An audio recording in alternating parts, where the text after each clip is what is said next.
हरे कृष्णा। तो सभी भक्तों का हार्दिक स्वागत है आज की हरे प्रातःकालीन भगवत गीता क्लास में। तो हमने पिछली बार चर्चा किया था कि किस प्रकार भगवान बताते हैं कि ये जो भौतिक जगत है, ये उल्टे वृक्ष, अश्वत्थ वृक्ष की तरह है, जहां पर जड़ें ऊपर की ओर जा रही है और उसकी जो डालियां है, पत्ते हैं, वो नीचे की तरफ जा रहे हैं। तो बेसिकली ये जो भौतिक जगत है, ये आध्यात्मिक जगत का एक प्रतिबिंब है, रिफ्लेक्शन है। जिस प्रकार हम लोग एक नदी के तट पे स्थित एक पेड़ का रिफ्लेक्शन हम जैसे जल में देखते हैं, प्रतिबिंब हम जल में देखते हैं, तो जल में वो उल्टा दिखता है। जैसे अगर हम भी खड़े रहेंगे, अगर हम पानी के सामने, कि जलाशय के सामने, किसी लेक के सामने अगर खड़े रहेंगे तट पे, तो हम जब अपना प्रतिबिंब देखेंगे तो हमको हमको उल्टा दिखेगा। हमको पैर ऊपर दिखेगा, सर नीचे दिखेगा। इसी प्रकार हम कहते हैं ये भौतिक जगत ऐसा ही है, यहाँ पर सब उल्टा है। हमको लगता है यहाँ सुख है, परंतु यहाँ सुख नहीं है।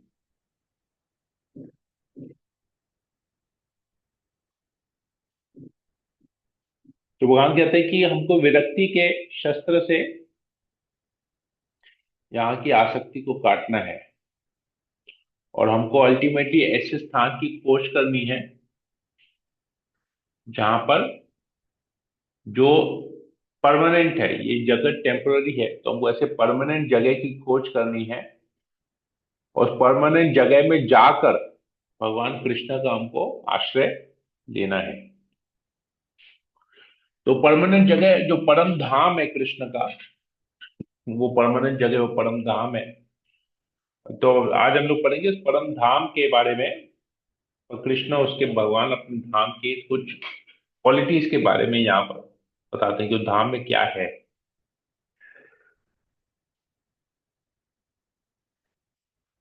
मंगलाचरण कर लेते हैं। ओम ज्ञानतिमिरान्धस्य ज्ञानांजना शलाकया चक्षुरुन्मीलितं येन तस्मै श्री गुरुवे नमः। नमो विष्णुपादाय कृष्णप्रेष्ठाय भूतले श्रीमते भक्तिवेदांत स्वामी नामिने नमस्ते सरस्वती देवे गौरवाणी प्रचारिणे निर्विशेष शून्यादि पाश्चात्य देशतारिणे। हे कृष्ण करुणा सिंधु दीनबंधु जगत्पते गोपेश गोपिका कांत राधा कांत नमस्तुते। तब तो कांचन गौरांगी राधे वृंदावनेश्वरी विष्णु देवी प्रणमामि हरि प्रिय।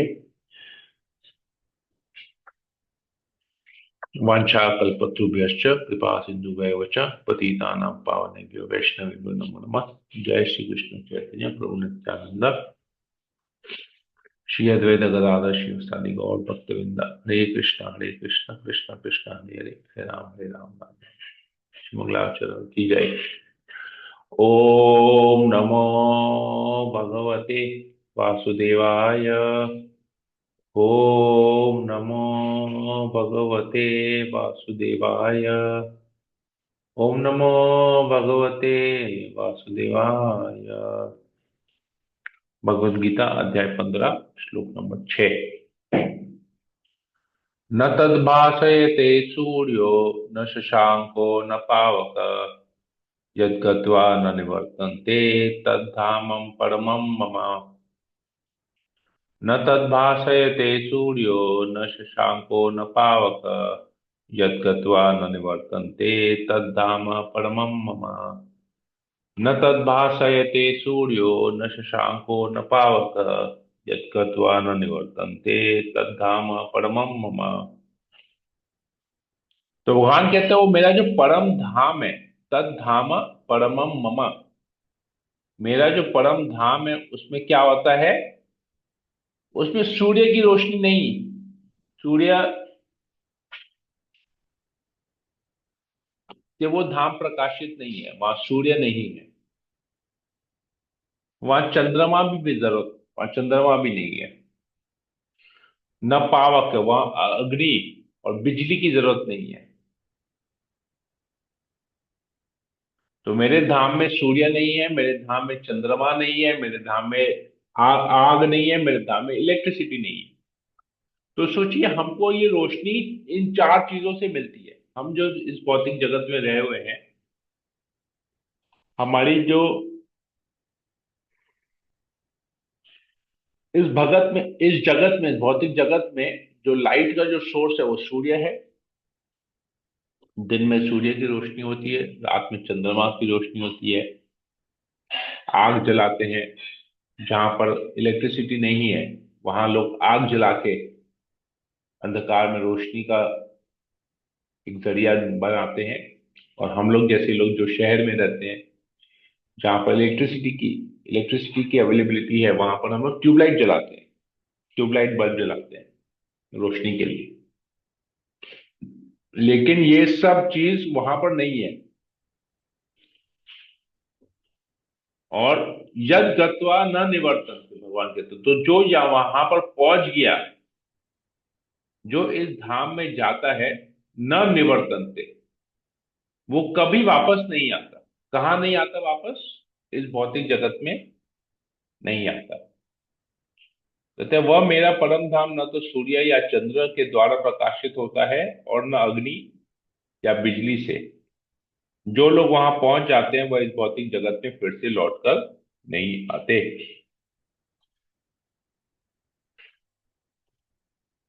तात्पर्य में प्रभुपाद जी लिखते हैं, यहाँ आध्यात्मिक जगत अर्थात भगवान कृष्ण के धाम का वर्णन हुआ है, जिसे कृष्ण लोक या गोलोक वृंदावन कहा जाता है।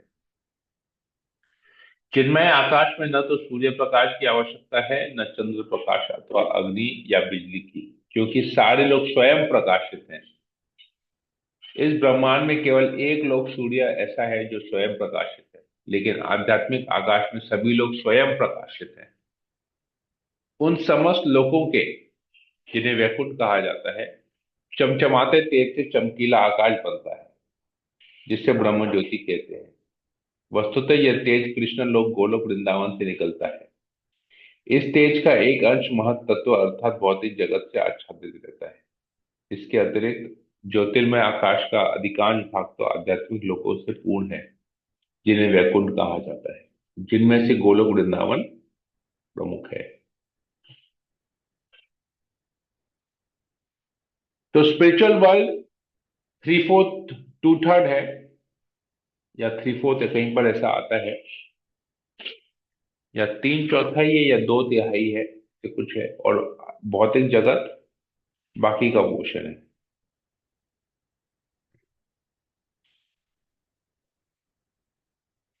तो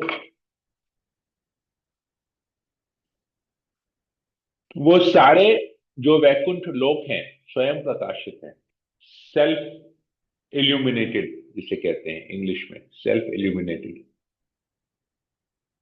तो इसका इल्यूमिनेशन का सोर्स क्या है? गोलोक धाम है, गोलोक वृंदावन। भगवान के शरीर से जो तेज निकलता है, उससे सारे वैकुंठ लोक स्वयं प्रकाशित हैं। इस भौतिक जगत में केवल सूर्य ही स्वयं प्रकाशित है, और कोई स्वयं प्रकाशित नहीं है। चंद्रमा की रोशनी सूर्य से आती है, सूर्य की रोशनी भगवान से आती है। और सूर्य सबको रोशनी प्रदान करता है। किंतु भगवत धाम में ऐसा नहीं। भगवत धाम में सभी लोग, जितने भी वैकुंठ लोग हैं, सब स्वयं प्रकाशित हैं। तो जो वहां पहुंचता है वो वापस नहीं आता।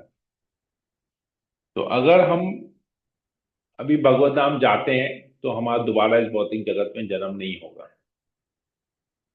तो प्रश्न ये आता है, जब हम धाम में जाएंगे और हमारा दोबारा जन्म नहीं होगा, इस भौतिक जगत में नहीं आएंगे, जब भगवत धाम जाएंगे, तो हम अभी क्यों हैं फिर यहाँ पर? मतलब कि हम भगवत धाम में पहले नहीं थे क्या? तो अभी आए हैं, फिर भगवत धाम जाएंगे वापस?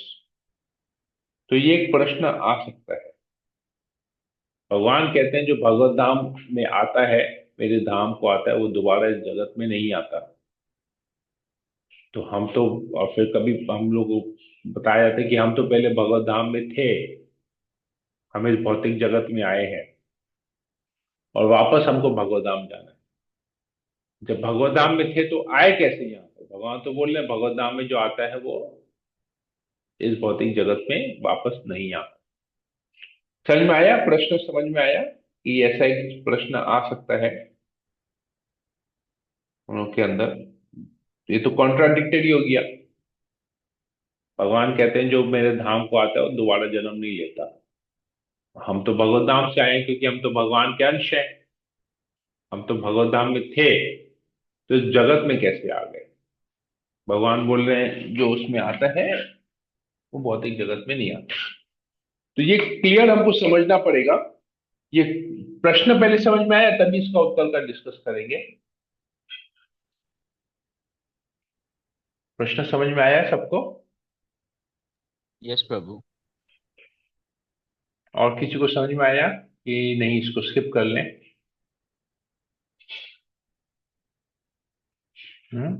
प्रश्न समझ में आया? नहीं प्रभु जी, एकदम स्किप मत करिए, बहुत इंपॉर्टेंट है ये क्वेश्चन तो। कभी हम्म। कभी मैं, हम्म। पर फिर ये भी आता है कि भगवान ने हमें ये भी तो नहीं कहा था कि गलत काम करना हुआ, तो कर्मों वाला बात उन्होंने नहीं बताया था, इसलिए हम वापस आ गए। खाली सेने की बात थी, वहां हम दूसरे काम भी कर रहे थे। ओके, तो भगवान यहाँ पर सबसे पहले हमको समझना पड़े भगवान यहाँ क्या बता रहे हैं इस श्लोक में। भगवान बताते हैं जो वहां पहुंच जाते हैं वे इस भौतिक जगत में फिर से लौट कर नहीं आते। मतलब जो वापस आता है वो फिर नहीं जाता है।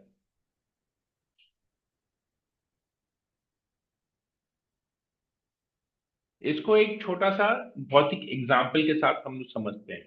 ठीक है, छोटा सा भौतिक एग्जाम्पल के साथ समझते हैं। हम अपने घर में रहे हुए हैं जहां पर सारी सुख सुविधाएं हैं। अभी हम मान लीजिए कहीं पर घूमने गए, ये सोच के, मान लीजिए हम कश्मीर गए घूमने के लिए, ये सोच के कि वहां कश्मीर की वादियां हैं, कश्मीर की वादियों में वहां बहुत सुंदर नज़ारे हैं और स्नोफॉल है, बोटिंग है, डल लेक में जाके बोटिंग करेंगे, कश्मीर की वादियों में बर्फ देखेंगे, वहां के पेड़ देखेंगे, वहां गुलाब के जो बागान है वो देखेंगे, वहां पर अखरोट किशमिश काजू ये सब खाएंगे। तो ये प्लान करके जाते हैं, अपने घर में खुश हैं, अपने घर में खुश हैं, फिर भी सोचते हैं कि यहां जाएंगे और इसको एंजॉय करेंगे। तो वहां जैसे ही जाते हैं वहां बीमार पड़ जाते हैं, वहां की ठंड सूट नहीं करती है, वहां के पहाड़ में जो है फिसल जाता है, शरीर में चोट आ जाती है, बहुत सारे प्रॉब्लम्स होते हैं, वहां पर खाना सूट नहीं करता है। तो जल्दी सोचता है अरे यार बहुत प्रॉब्लम है, जल्दी जल्दी घर जाए। फिर जब वापस घर आते हैं और घर में आके वापस से घर का एनवायरनमेंट को फील करते थे, सोचते हैं यार कभी कश्मीर नहीं जाएंगे दोबारा, बहुत प्रॉब्लम हुआ था। होता है कि नहीं होता है? ये प्रैक्टिकल है कि नहीं है जो हमने कहा? जी प्रभु जी, एकदम होता है प्रभु जी। हाँ, तो भगवान कहते हैं जो वापस आता जी है प्रभु जी। वो दोबारा लौट कर नहीं आते, जो मेरे धाम को वापस आ जाता है। मतलब हम जब घर आ गए, हम्म, पता चला कि वहां पर इतना सारा प्रॉब्लम है, फिर कभी नहीं जाएंगे। हम्म, तो हम पहले भगवत धाम में थे, आनंद में थे, लेकिन हम क्या सोचे, नहीं, ऐसी जगह जाएंगे जहां पर इससे ज्यादा आनंद होगा। ये हम लोग एक गलत फहमी पाल लेते हैं। जैसे सोचते हैं कश्मीर जाएंगे, कश्मीर ना हमारे घर से ज्यादा अच्छा है। इंग्लिश में कहावत है ना, the grass always looks greener on the other side. तो दूसरे के यहाँ पर हरियाली ज्यादा मतलब दूसरे की, हमको लगता है कि दूसरे के यहाँ हरियाली हमारी यहाँ से ज्यादा है, तो दूसरा ज्यादा सुख भोग रहा है हमसे। दूसरे का मोबाइल फोन हमसे ज्यादा बेटर है, दूसरे का घर हमसे ज्यादा बेटर है, ये हमेशा सोचते हैं। तो हम घर में थे, सुखी है घर में, फिर भी नहीं, और सुख भोगने के लिए इधर उधर जाते हैं, लेकिन प्रॉब्लम हो जाता है। जब प्रॉब्लम का पता चलता है फिर बोलते हैं दोबारा नहीं जाएंगे ऐसी जगह। तो यही चीज, हम भगवत धाम में थे, आनंद में थे, लेकिन हमको ऐसा लगा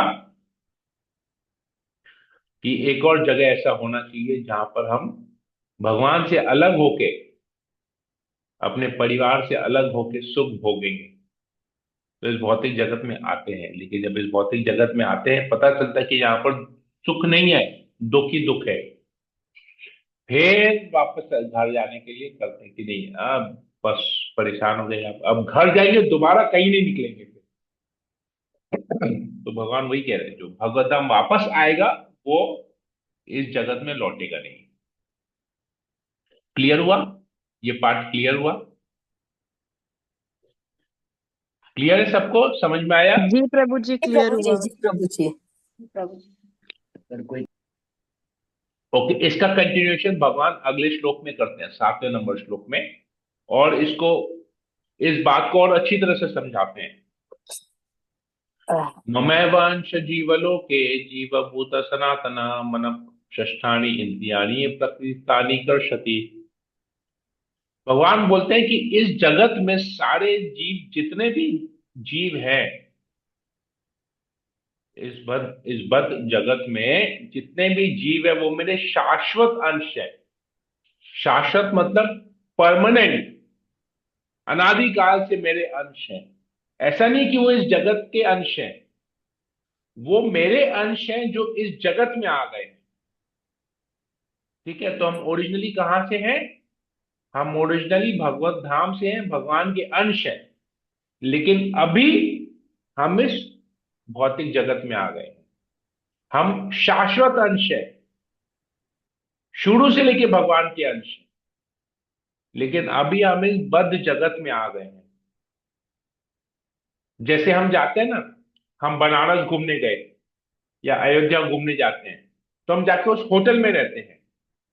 वहां जाके ऐसा है क्या कि हम हर शहर में जाएंगे, वहां पर एक नया घर खरीद के वहां रहेंगे? ऐसा नहीं होता ना। हम एक टेम्पोरेरी प्लेस में जाते हैं, वहां एक टेम्पोरेरी जगह में, होटल में रहते हैं। कोई है क्या ऐसा कि बोलते हैं मैं प्रभु, मैं अयोध्या घूमने जा रहा हूं, मैं वहां पर घर खरीद के वहां रहूंगा, फिर वापस कलकत्ता आके फिर अपने घर में रहूंगा? ऐसा कोई है? कोई वृंदावन जाता है, बोलते हैं मैं वृंदावन में घर खरीदूंगा, जितना दिन वृंदावन में उस घर में रहूंगा, फिर उस घर को बेचूंगा, फिर वापस आऊंगा। मैं कश्मीर जा रहा हूँ घूमने, मैं स्विट्जरलैंड जा रहा हूँ घूमने, मैं यूरोप टूर जा रहा हूँ, मैं ऑस्ट्रेलिया टूर जा रहा हूँ, वहां घर खरीदूंगा, वहां रहूंगा, फिर घर बेच के वापस आके इस घर में रहूंगा। ये घर बेच के जा रहा हूँ, वहां घर खरीदूंगा, वहां रहूंगा, फिर वो घर बेचूंगा, फिर वापस कलकत्ता आऊंगा, फिर घर खरीदूंगा, फिर रहूंगा। कोई ऐसा करता है क्या? कोई है जो ऐसा करता है? जी नहीं। नहीं नहीं प्रभु प्रभु जी। जी। क्यों? क्योंकि प्रैक्टिकली पॉसिबल नहीं है। तो भगवान कह रहे हैं वो मेरे शाश्वत अंश हैं, जो इस बद्ध जगत में है। मतलब हम लोग जो इस जगत में हैं, इस बद्ध जगत में हैं, हम एक्चुअली में भगवान के शाश्वत अंश हैं। अब हम लोग का क्या प्रॉब्लम है? मतलब हम लोग भगवत धाम से आए हैं यहाँ पर, अब यहाँ आके हमको क्या प्रॉब्लम फेस हो रहा है? यूट्यूब बद्ध एड्स। जीवन के कारण वे छहों इंद्रियों के घोर संघर्ष कर रहे हैं। हमारी इंद्रियां हमको प्रॉब्लम दे रही हैं, हम स्ट्रगल कर रहे हैं इस भौतिक जगत में। छह इंद्रियां, छह इंद्रियां क्या है? जिसमें मन भी सम्मिलित है। तो हमारी जो पांच इंद्रियां हैं, और छठी इंद्रिय क्या है? मन। तो पांच इंद्रियां और मन के कारण हम यहाँ पर प्रॉब्लम फेस कर रहे हैं। क्या प्रॉब्लम फेस कर रहे हैं? जैसे एक इंद्रिय हमारा जीव, टंग, टंग से क्या प्रॉब्लम हो रहा है? हमको चटपटा खाने का आदत है, चटपटा खाने का इच्छा होता है, तीखा खाने का इच्छा होता है, मीठा खाने का इच्छा होता है। अनियंत्रित, अनकंट्रोल्ड हंगर, चीज खाएंगे, ये खाएंगे, वो खाएंगे, जंक फूड खाएंगे, नॉन वेजिटेरियन खाएंगे। तो क्या होगा अगर हम अनियमित रूप से खाते हैं, अनकंट्रोल्ड वे में, इनडिसिप्लिन वे में अगर हम खाना भोजन खाते हैं तो क्या होगा, बताइए क्या होगा। वो पेट खराब हो गई, शरीर।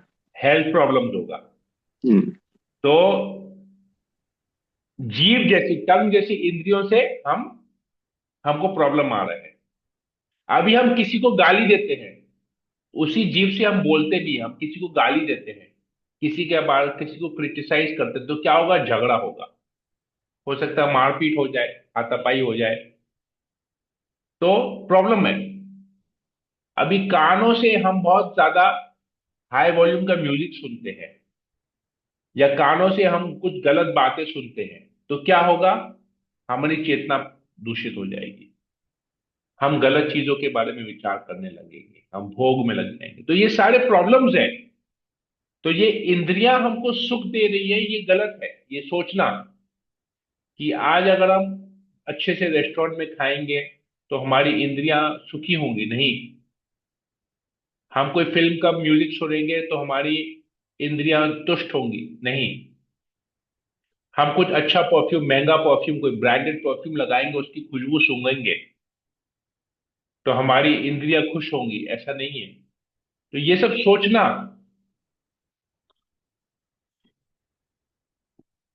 कि ये करेंगे, वे करेंगे, वैसा करेंगे, ऐसा करेंगे तो हम खुश होंगे, ये टोटली गलत है। ये एक्चुअली सारे प्रॉब्लम्स हैं। हमको लग रहा है कि इससे हमको सुख मिलेगा, पर एक्चुअली ये प्रॉब्लम है। तो इसी की वजह से हम घोर संघर्ष कर रहे हैं। We are struggling in this world. इस भौतिक जगत में हम स्ट्रगल कर रहे हैं, यही कारण है कि हम इस भौतिक जगत में ये प्रॉब्लम से भरा पड़ा है। ठीक है, समझ में आया कैसे इंद्रियों से हमको प्रॉब्लम हो रहा है? जी समझ में आया? प्रभु जी। जी प्रभु जी। ओके, आगे बताते हैं। इस जी संसार प्रभु। में जीव अपनी देहात्म बुद्धि को एक शरीर से दूसरे में उसी तरह ले जाता है जिस प्रकार वायु सुगंधि को ले जाता है।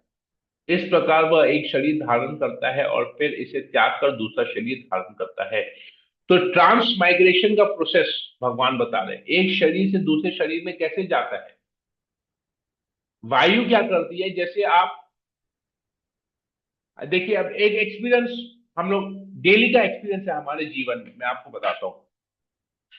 आप लोग प्रतिदिन आप लोगों के घर में भगवान की सेवा पूजा होती है, राइट, अगरबत्ती जलाते हैं।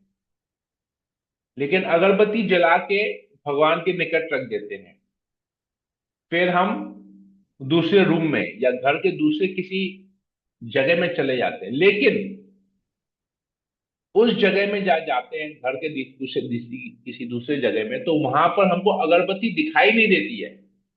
लेकिन अगरबत्ती जो जल रही है उसकी खुशबू आती है हमारे पास, हम खुशबू को सूंघ पाते हैं, राइट। सही है गलत है?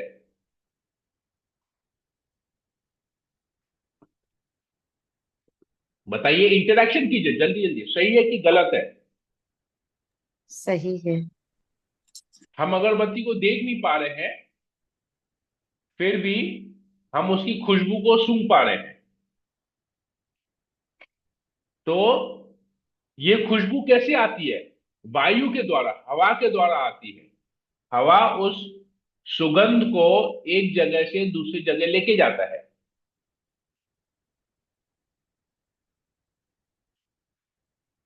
इसी प्रकार दुर्गंध भी ऐसी होती है। कहीं पर कोई कचरा फेंक देता है, हमको कचरा दिख नहीं रहा, पता नहीं कहां पर वो कचरा, लेकिन उसकी दुर्गंध हवा से आ जाती है, वायु उसकी दुर्गंध को लेके आती है। हम बोलते हैं, अरे यार बदबू कहाँ से आ रही है, बांस कहाँ से आ रही है, तो बोलते हैं। तो जिस प्रकार वायु किसी चीज की खुशबू को एक जगह से दूसरी जगह, या किसी दुर्गंध को या सुगंध को या दुर्गंध को, बेसिकली गंध कहा जाता है यहां पर, सुगंध और दुर्गंध रिलेटिव वर्ड है, गंध को एक जगह से दूसरी जगह लेके जाता है, यहाँ पर सुगंधी भी बताया जा रहा है, मतलब परफ्यूम को, अच्छी खुशबू को एक जगह से दूसरी जगह लेके जाता है। उसी प्रकार ये जो देहात्म बुद्धि है, मतलब जो सूक्ष्म शरीर है, जो मन बुद्धि अहंकार वाला जो हमारा सूक्ष्म शरीर है, वो एक शरीर से दूसरे शरीर में हमको लेके जा रहा है।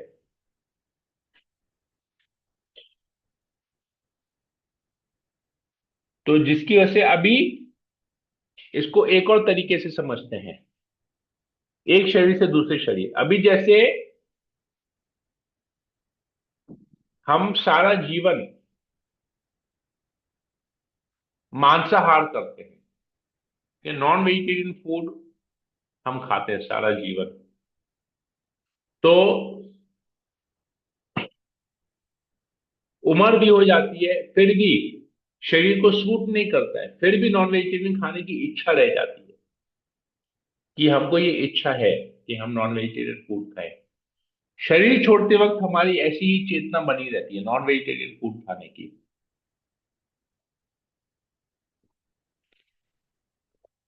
तो अगला शरीर, जब हम इस शरीर को छोड़ते हैं, तो अगला शरीर हमको ऐसा मिलता है जहां पर जो शरीर में हम नॉन वेजिटेरियन फूड को खा सके, और नॉन वेजिटेरियन फूड खाने के बाद हमको प्रॉब्लम नहीं हुई।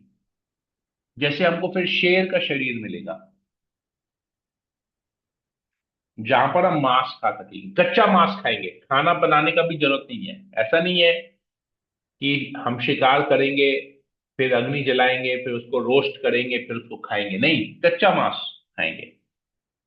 और डाइजेस्ट भी होगा, इनडाइजेशन नहीं होगा, बदहजमी नहीं होगी, गैस का प्रॉब्लम नहीं होगा, एसिडिटी नहीं होगी, लूज मोशन नहीं होगा।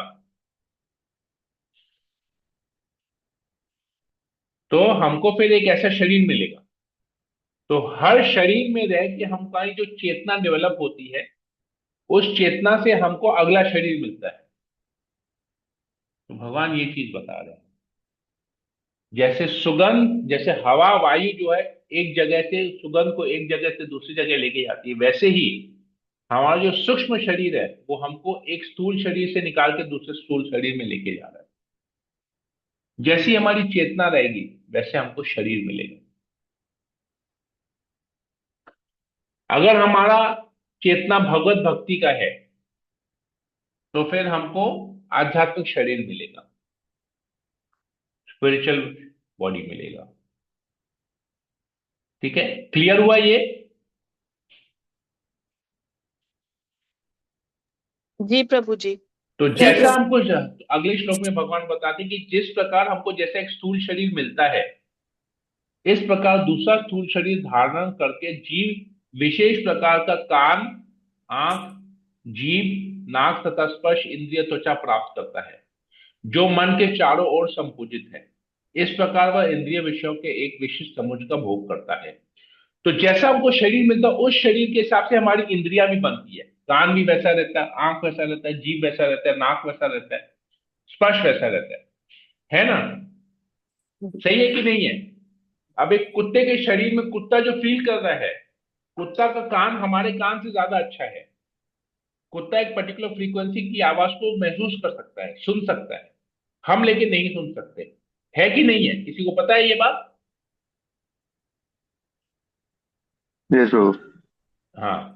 अब जैसे सांप है, जब भूकंप आने वाला होगा ना, तो सांप को सबसे पहले पता चलेगा कि भूकंप आने वाला है, वो अपने बिल से निकल के भाग जाएगा। लेकिन हम लोग को पता नहीं चलता है कि भूकंप आने वाला है। भूकंप आने के बाद हमको रियलाइज होता है कि भूकंप आया था, जब न्यूज में आता है। नहीं तो हमको लगता है कि हमारा सर चकरा रहा है, तो हुआ अलग अलग फीलिंग आता है ना। ऐसे ही हर शरीर में कुछ विशेषताएं हैं, और उस शरीर का एक इंद्रिय विषय बन जाता है। उस शरीर से वो एक तरह का भोग कर सकता है। जिससे सुअर है, शुकर का शरीर, पिग, पिग क्या करता है? पिग के सामने आप ड्राई फ्रूट का हलवा रखिए, खाएगा? वो विष्ठा खाने में बिजी रहता है, उसके लिए वही विष्ठा ही उसके लिए उसका परम भोग का कार्य है। लेकिन हमारे सामने हम लोग काजू पिस्ता बादाम खाएंगे, हम लोग कितना अच्छा लगता है, ड्राई फ्रूट खाएंगे, हलवा खाएंगे। अभी ठंडी का मौसम है तो गुड़ का रसगुल्ला खाएंगे, गुड़ का पायस खाएंगे, अच्छा लगेगा। लेकिन ये गुड़ का पायस आप इसके सामने रखिए, गुड़ का पायस आप शेर के सामने रखिए, वो खाएगा? नहीं खाएगा, उसको उसमें से दुर्गंध आएगा। तो ये अलग अलग शरीर में अलग अलग भोग, भोग वही है, आहार निद्रा भय मैथुन, खाने की इच्छा, भोग करने की इच्छा। हर शरीर में ये चार चीज कॉमन है। लेकिन मनुष्य शरीर में धर्म, भगवान के बारे में जानना, वो हमको ऐसा, ये मनुष्य जीवन का एडवांटेज है। तो भगवान आगे कहते हैं, मूर्ख न तो समझ पाते हैं कि जीव किस प्रकार अपना शरीर त्याग सकता है, न ही वे समझ पाते हैं कि प्रकृति के गुणों के अधीन वह किस तरह के शरीर का भोग करता है। लेकिन जिसकी आंखें ज्ञान से प्रशिक्षित होती है वह यह सब देख सकता है। तो मूर्ख लोग ये समझ नहीं पाते। उनको लगता है कि ये शरीर मिला ही है भोग करने के लिए। वो ये नहीं देख पाते कि कुत्ते के अंदर भी आत्मा है। वो कुत्ता भी पहले मनुष्य था, अपने कर्म की वजह से कुत्ते का शरीर मिला है। उसको लगता है वो शुरू से ही कुत्ता था, अभी भी कुत्ता है, आगे भी कुत्ता रहेगा, और मर जाएगा, खत्म। उसका फिर दोबारा जन्म नहीं होगा। कुत्ता है, कुत्ते की मौत, मर गया। बिल्ली है, बिल्ली की मौत, मर गया। चील है, चील की मौत, मरा। गिद्ध है, गिद्ध की मौत, मरा। उसका दोबारा जन्म। मछली है, मछली की मौत, मरा। उसका दोबारा जन्म नहीं होगा। हमारा भी मनुष्य शरीर में मनुष्य की तरह मर जाएंगे और दोबारा जन्म नहीं होगा। ये बेवकूफ सोचते हैं, भगवान कहते हैं। ये मूर्ख हैं जो ऐसा सोचते हैं। जो विद्वान व्यक्ति है, जो ज्ञान से प्रशिक्षित है, वो क्या सोचता है कि किस प्रकार शरीर परिवर्तन हो रहा है, इंद्रिय तृप्ति हो रही है, इच्छाओं की वजह से शरीर मिल रहा है। ये अलग अलग योनियां हैं, ये इच्छाओं की वजह से हमको ये शरीर, अलग अलग शरीर मिल रहा है, और उस शरीर में हम भोग कर रहे हैं। ऐसा नहीं कि मनुष्य शरीर है तो हमारा भोग और अच्छा है। शेर का भोग ज्यादा अच्छा है, हाथी का भोग ज्यादा अच्छा है। अब देखिए, सिंपल से एक उदाहरण लेते हैं कि हम कितना खाते हैं। हम ब्रेकफास्ट करेंगे, कुछ सीरियल्स खाएंगे, सैंडविच खाएंगे, दोपहर को 2-3 रोटी खाएंगे सब्जी के साथ, रात को दाल चावल खाएंगे। इतना ही ना खा सकेंगे? 200 ग्राम, 300 ग्राम, 400 ग्राम खा सकेंगे, उससे ज्यादा नहीं खा पाएंगे। उसको खाने के लिए मान लीजिए हमको सब्जी रोटी खानी है, तो सब्जी रोटी थोड़ा सा सोचिए कि सब्जी रोटी खाने के लिए हमको कितना मेहनत करना पड़ता है। सब्जी बाजार से खरीदनी पड़ेगी, घर में काटना पड़ेगा, फिर उसको बनाना पड़ेगा, तेल मसाले सब चाहिए। रोटियों के लिए गेहूं का आटा चाहिए, आटा को गूंदना पड़ेगा, उस वो गूंदे हुए आटे को फिर बेलना पड़ेगा, बेल के उसको रोटी बनानी पड़ेगी, फिर उसको घी डालेंगे, फिर उसको खाएंगे। कितना मेहनत है। अब ये सब करने के लिए पैसा चाहिए, पैसा कमाना पड़ेगा। कोई तो हमको डेली फ्री में आके सब्जियां नहीं देके जाएगा, कोई हमको फ्री में आके गेहूं या आटा नहीं देके जाएगा। हमको पैसा कमाना पड़ेगा, पैसा कमा के ये सब चीज खरीदना पड़ेगा। कितना खाने के लिए? 200-300 ग्राम खाने के लिए।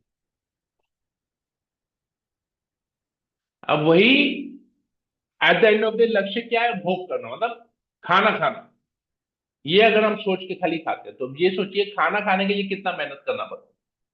उसके लिए फिर गैस सिलेंडर चाहिए, गैस का कनेक्शन चाहिए, सिलेंडर के लिए अप्लाई करना पड़ेगा, सिलेंडर आएगा, पैसा देना पड़ेगा।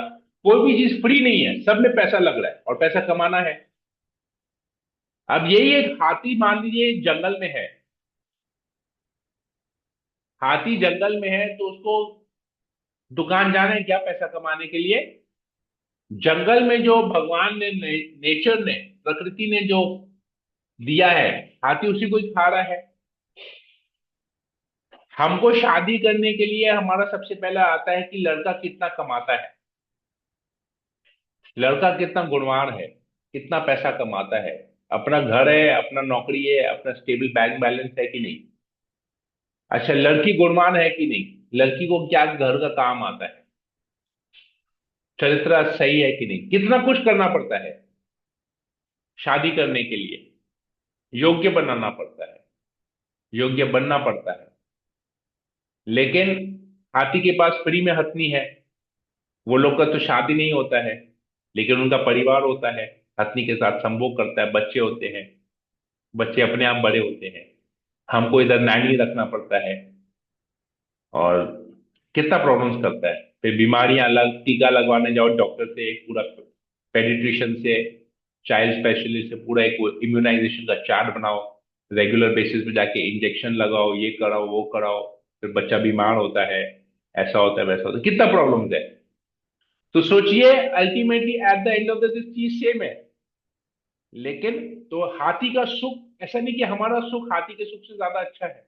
हाथी ज्यादा हमसे ज्यादा इंजॉय कर रहा है। उसको समाज की पड़ी नहीं है, हमको समाज की पड़ी है। भाई हमको शादी करना है तो हमको 200-300 लोगों को न्योता देना है। फिर ये इवेंट करना है, वो इवेंट करना है, लोग सोचेंगे आके देखेंगे, आह क्या खाना खिलाया है, क्या इवेंट हुआ, ये हुआ हुआ, हमको सब कुछ सोचना पड़ता है।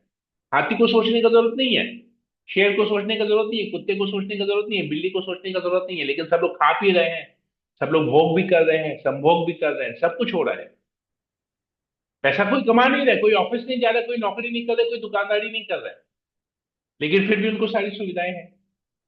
हमको सारी सुविधाओं के लिए संघर्ष करना पड़ता है। समझना पड़ेगा कि ये मनुष्य शरीर किस लिए मिला है। हरे कृष्णा। समय भी हो गया, ज्यादा डिस्कशन हो गया, यहीं तक ही रखते हैं। किसी को कोई प्रश्न हो, कुछ कमेंट हो, पूछ सकते हैं, बोल सकते हैं। हरे यस, सोनल माता जी। सोनल माता जी बोलिए। हरे कृष्ण। बहुत इंटरेस्टिंग क्लास था प्रभु जी आज। बहुत मजा हम्म आ रहा था सुन के। हम्म रियलाइजेशन क्या है? मजा तो आ गया सुन के। प्रैक्टिकलिटी समझना पड़ेगा इसका, प्रैक्टिकलिटी क्या है। हम्म। हरे कृष्णा। हरे कृष्णा। विनीत मंडल को, यस। धन्यवाद है, धन्यवाद। वो मेरे सवाल है, द थिंग इज कि जो भी अभी तक मैंने समझा है, द थिंग इज कि say Prabhu we are the inhabitants of Golok Dham, hmm then eventually we wanted to enjoy separately, hmm then then we ascended back to the earthly planet, where हाँ by the grace of the mercy of Vaishnav and Guru हाँ we हाँ get the knowledge and differentiate between the material and spiritual life. तो हाँ। मेरा ये question है कि प्रभु, it's a kind of a clear indication that until unless we become 100% Krishna consciousness, hmm there is a possibility even going to Golok Dham, we might come down back, we might fall down because no no हम no no, नहीं नहीं नहीं, ऐसा नहीं है। विनीत मंडल जैसे प्रभु आप का बता प्रश्न है, मैं आपको बता देता हूँ। विनीत मंडल प्रभु रहे। का प्रश्न ये है कि हम गोलोक धाम में थे, भगवान के अंश। हम भगवान से अलग होके भोग करना चाहते थे, तो हम इस भौतिक जगत में भगवान ने हमको भेजा कि ठीक है तुम जाओ, तुम भोग करो। अब हम इस भौतिक जगत में आके, अब हमको गुरु वैष्णव की कृपा से हमको ये ज्ञान आया है कि भौतिक जीवन क्या है, आध्यात्मिक जीवन क्या है। अभी जब तक हम 100%, 100% कृष्ण कॉन्शियस नहीं बनते, तो हम भगवत धाम नहीं जा सकते। तो भगवत धाम जब जाएंगे और 100% कृष्ण कॉन्शियस नहीं है, तो दोबारा इस जगत में आ जाएंगे, ऐसा नहीं है। हम जब तक 100% कृष्ण कॉन्शियस नहीं बनेंगे, हम भगवत धाम नहीं जाएंगे। 99% में नहीं जाएंगे। 99% में कृष्ण कॉन्शियस होके हम नहीं जा सकते। हम 100% होंगे तभी जाएंगे। जब 100% हो गए तो फिर वापस नहीं आएंगे ना, कि भगवान क्या बोल रहे हैं? भगवान बोल रहे हैं जो मेरे धाम आ जाता है वो दोबारा इस जगत में नहीं आता। मतलब second time he doesn't come, he comes only once.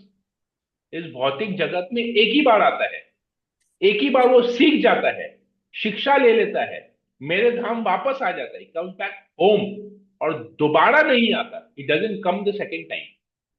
मतलब इस भौतिक जगत में एक ही बार हम आएंगे, अलग अलग एक ही बार आएंगे, मतलब पतन एक ही बार होगा, अलग अलग योनियों में घूमेंगे, 84 लाख योनियों में घूमेंगे। लेकिन जब ज्ञान मिल जाएगा और ज्ञान लेने के बाद जब भगवतम वापस जाएंगे, तब वापस इस भौतिक जगत में नहीं आएंगे। स्पिरिचुअल वर्ल्ड चले गए, वापस चले गए, तब इस भौतिक जगत में नहीं आएंगे। ये है, जब तक 100% कृष्ण कॉन्शियस नहीं है, तब तक हम भगवत धाम में नहीं जाएंगे। क्योंकि हमको भगवत धाम के बारे में पता ही नहीं है ना, कि वहां जाके करना क्या है, इसलिए हम जा नहीं रहे हैं। लेकिन जब पता चल कि वहां जाके हमको क्या करना है, तो फिर हम दोबारा इस जगत में नहीं आएंगे। अब जैसे एक छोटा सा, एक्चुअली ये एग्जाम्पल्स परफेक्ट नहीं है, फिर भी समझने की, क्योंकि हमारा मंद बुद्धि है, इसलिए समझने के लिए मैं एक और एग्जाम्पल यूज करके आपको बताता हूं। अभी जैसे आप डेली दुकान जाते हैं, राइट? लेकिन अगर आपको दुकान जाके पता ही नहीं है कि हमको दुकान में करना क्या है, तो फिर क्या होगा? when you don't know what you have to do in the shop, तो दुकान जाके कोई फायदा है क्या? अल्टीमेटली आप दुकान जाना बंद कर देंगे। लेकिन दुकान में जा जाके सीखेंगे। तो वैसे ही हम इस भौतिक जगत में गुरु के अंडर में रहकर सीखते हैं कि हमको भगवत धाम में जाके क्या करना है। जैसे हम स्कूल का एग्जाम देते हैं, क्लास 10 का एग्जाम, बोर्ड एग्जाम देने के लिए हमको तो पहले तो स्कूल में पढ़ाई होगा ना, तभी तो हम बोर्ड एग्जाम में बैठ पाएंगे, हमको पता चलेगा कि हमको क्या करना है। हमारे टीचर्स हमको सिखाते हैं कि तुम्हारा बोर्ड एग्जाम का पेपर ऐसा रहेगा, 100 मार्क्स का पेपर रहेगा, इसमें इतना क्वेश्चन रहेगा, मल्टीपल चॉइस रहेगा, ये रहेगा वो रहेगा, सब कुछ सिखाते हैं।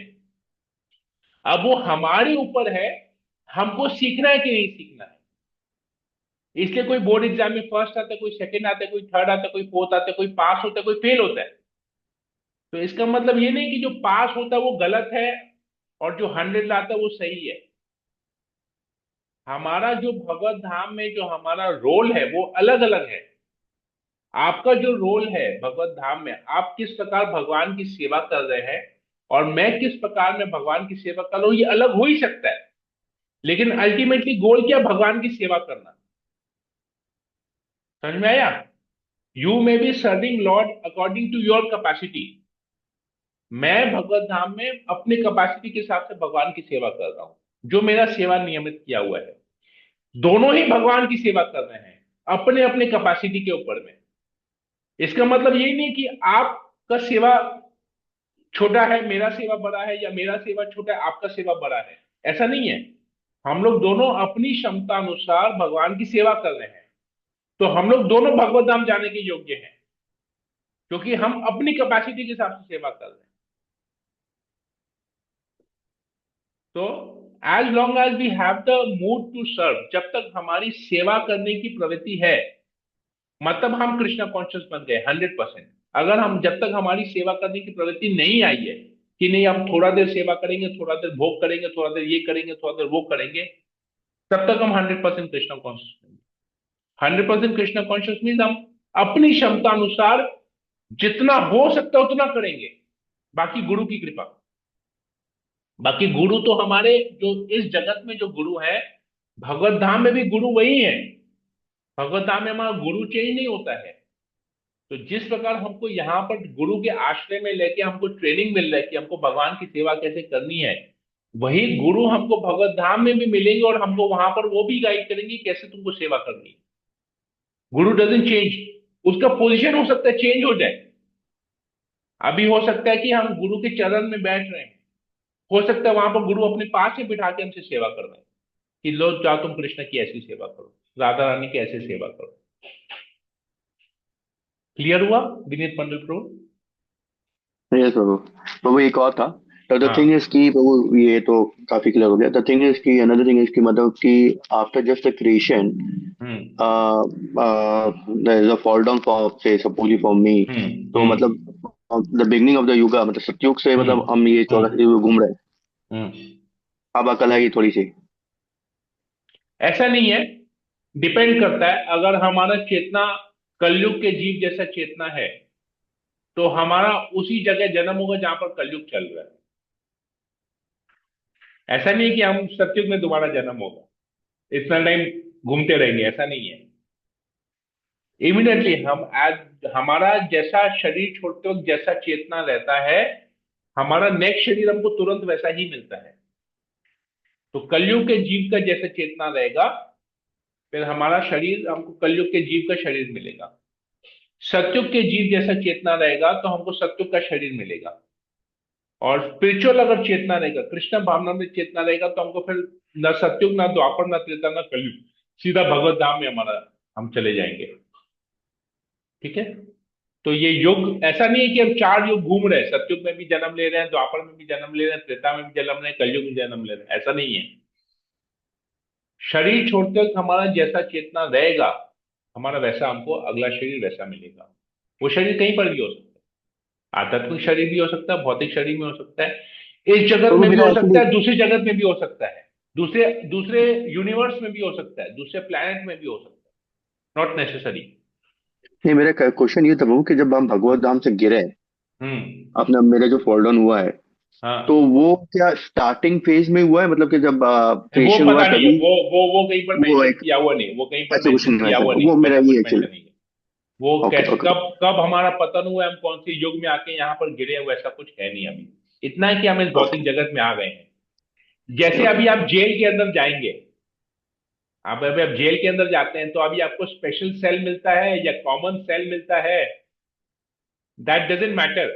अल्टीमेटली तो जेल के अंदर नहीं है। अब आपको सिंगल सेल मिलता हो, या अभी आप हॉस्पिटल में हैं, अब आप कॉमन वार्ड में हैं, या आईसीयू में हैं, या आईसीसीयू में हैं, या इंडिविजुअल रूम में हैं, मायने रखता है क्या? हॉस्पिटल में मतलब आप बीमार हैं, इसलिए हॉस्पिटल में है।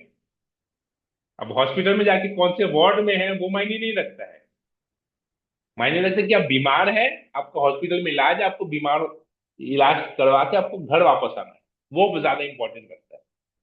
तो कौन से इसमें आए हम, पतन हुआ है कौन से युग में, दैट इज नॉट इंपॉर्टेंट। पतन हुआ है ये इंपॉर्टेंट है, भगवत धाम वापस जाना है ये इंपॉर्टेंट है। ठीक है, I hope I am okay Prabhu. Clear. हाँ प्रभु, एक और थोड़ा समय लूंगा प्रभु। हाँ। प्रभु अभी जैसे अभी अपने ग्रुप कोरंगर ग्रुप का कुंभ मेला में जा रहे हैं, तो शायद हम्म। अब ये साधना ग्रुप में भी शायद कोई प्रभु या माता जी जा रही होंगी। तो प्रभु हाँ, वहां पर क्या एक माइंडसेट लेके चलना चाहिए, और क्या ऐसा चीज है जो गलतियां नहीं करनी चाहिए वहां पर, क्योंकि वहां पर इतने साधु संत आ रहे हैं, तो ऐसा क्या ऐसा गलती देखिए नहीं हम करना जब चाहिए? भी, it is not only for Kumbh, मैं आपको बता, जब भी हम किसी धाम हाँ, में जाते, जब हम भी हम जस्ट किसी बिकॉज आई एम धाम में जस्ट जाते वन। हैं, हाँ हाँ। हमारा चेतना ये होना चाहिए, जब हम किसी धाम में जा रहे हैं, हमारा चेतना ऐसा होना चाहिए कि हम उस धाम में जाके वहां के जो साधु संत हैं, उस धाम के जो संत हैं, उनसे हम उस धाम की महिमा के बारे में सुने, उस महिमा के बारे में श्रवण करें, और उस श्रवण से हम उस धाम का एक क्या उसको बोलते हैं, एक कल्पना करें, एक चित्र बनाएं उस श्रवण के। मतलब हमको धाम को कानों से देखना है, आंखों से नहीं देखना है। कान का कार्य है सुनना, पर जब हम धाम में जाएंगे तो कान से हमको देखना है, मतलब श्रवण के माध्यम से हमको एक ऐसा छवि बनाना उस धाम के बारे में, ताकि हमको उस धाम के प्रति आसक्ति हो, भगवान के प्रति आसक्ति हो, भगवान के प्रति हमारा प्रेम बढ़े, भगवान के प्रति हमारी श्रद्धा बढ़े। इस मूड से हमको धाम में जाना चाहिए। न कि धाम में जाएंगे, अरे ये रूम कैसा मिला, ये तो बेकार रूम है, साफ सफाई नहीं है, अरे ये रूम ना बहुत महंगा ले लिया, 4,000 रुपये का रूम का है नहीं, इसका तो 1,500 होना चाहिए था, इतना छोटा सा खोपचा दे दिया, 4,000 रुपया ले रहे हैं। अरे यहाँ पर ना खाने पीने का सुख सुविधा नहीं है, यहाँ पर ना बहुत ज्यादा अच्छा अच्छा खाना मिलता है। जैसे बनारस जाएंगे, तो बनारस जाएंगे बोलेंगे वो यार दीना चाट भंडार का ना बहुत चाट बहुत अच्छा है, तो चलो हम लोग वहां जाके चाट खाते हैं। तो धाम में चाट खाने को नहीं जा रहा है, धाम जाना है वहां की महिमा के सुनने के लिए, वहां पर वहां के संतों से, वहां पर साधुओं से, धाम वासियों से संग करने के लिए हमको जाना चाहिए। तो ये चेतना से हमको किसी धाम में जाना चाहिए, न कि भोग करने की चेतना। ठीक है। हरे कृष्ण प्रभु जी। यस, प्रभु जी बोलिए। ये कुंभ में कैसे, क्या ट्रेन से जा रहे हैं ना, अपनी बस बस करके जा रहे हैं प्रभु जी? ये अलग से ही क्लास का रेलेवेंट क्वेश्चन नहीं है। अच्छा ठीक है, ठीक। ठीक है, ओके और कुछ पूछना है किसी को क्लास के बारे में?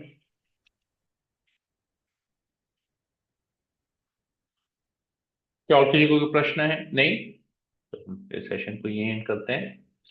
हरे कृष्णा कृष्ण कृष्ण हरे हरे, हरे राम राम राम हरे हरे। हरे हरे। वंशाकल्पतरुभ्यश्च कृपा सिंधु वैवच पतितानां पावनेभ्यो वैष्णवेभ्यो नमो नमः।